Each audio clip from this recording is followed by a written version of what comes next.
Eto na nga mga chong, marami tayong basketball updates. Coach Tim Cone, ine-expect na hindi basta-basta ang darating na Game 7. Ano nga ba ang nangyari kay Justin Brownlee sa nakalipas na Game 6? Bigo nga ang Barangay Ginebra na makuha ang kampyonato kagabi matapos silang itumba ng TNT sa score na 83-87. Abot kamay na sana nila ang kampyonato, dumulas pa. Maraming ang naging problema ang Barangay Ginebra, pero ang kapansin-pansin nga sa lahat ay yung naging performance ni Justin Brownlee. Nagtala ito ng 22 points with 7 rebounds at 4 assists. Kung titingnan, ay decent performance yung pinakita ni JB, pero yung pinaka naging problema nga nito ay nakapagtala nga si JB ng 7 turnovers. Bukod dyan, hindi nga rin naging maganda yung free throw field goal netong si Brownlee, kung saan sa 6 attempts niya sa free throw area, 2 lang ang nagawa niyang maipasok. Hindi nga naging maganda yung performance na itong si JB, lalong-lalo na pagdating sa depensa, dahil sa kanya nga gumatas ng puntos ang TNT tropang giga, especially si Poy Eram, dahil hindi nga magawang makadepensa si JB dahil mukhang iniinda nito yung kanyang injury. At yan nga yung tinake advantage ng TNT sa dulo, kaya nila nakuha ang panalo. Pero ano nga ba talaga yung nangyari kay Justin Brownlee? Bakit very unusual yung kanyang ipinakitang performance sa nakalipas na Game 6? Ayon nga sa ating mga trusted source, ay noong Game 5 pangaraw iniinda ni Justin Brownlee yung kanyang dislocated finger. Okay naman daw nung una, pero habang tumatagal ay mas lalo nga raw lumalala yung dislocated finger ni Brownlee at kinakailangan na talagang ma-check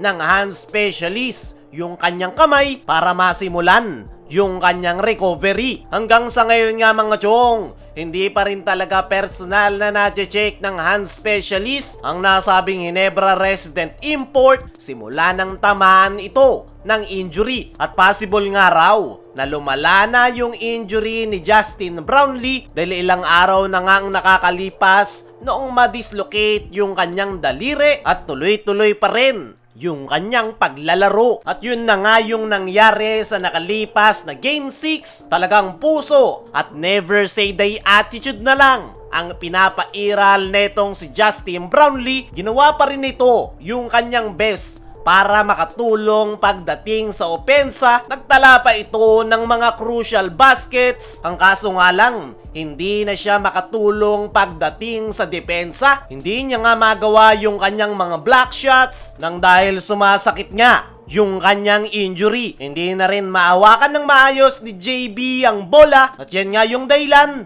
kung bakit nagtala siya ng 7 turnovers. At yan nga yung kinakailangang i-figure out ng Barangay Ginebra sa darating na Game 7. Talagang kinakailangan ni Justin Brownlee ng tulong galing sa kanyang mga teammates dahil iniinda na talaga niya ngayon yung kanyang injury sa kanyang kamay. Dumako naman tayo dito sa kabilang balita.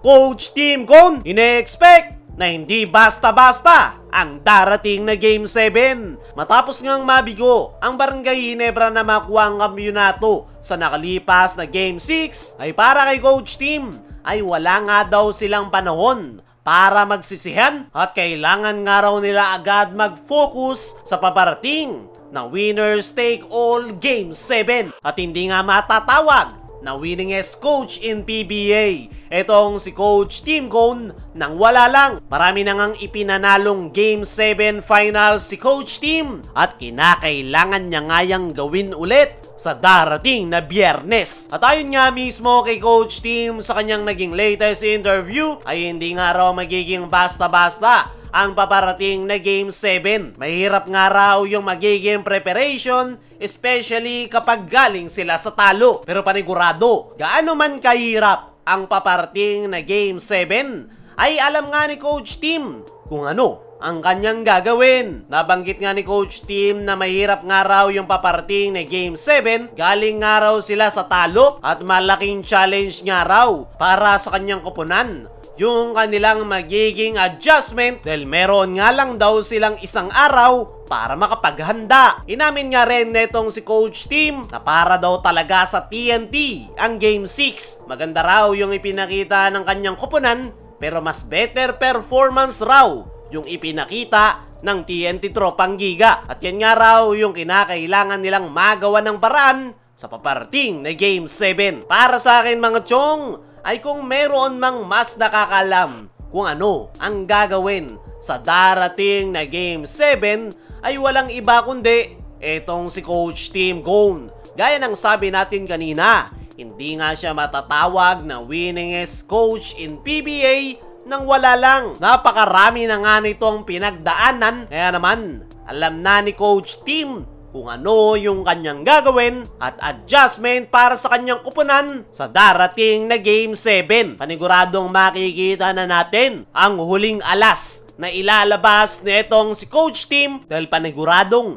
gagawin nito ang lahat para lang makuha ang panalo dahil nakataya na nga dyan ang kampyonato. Kayo mga chong, ano ang masasabi nyo sa magiging adjustment ni Coach Tim sa darating na Game 7? Ano rin yung masasabi nyo na nararamdaman na ni Justin Brownlee yung kanyang injury?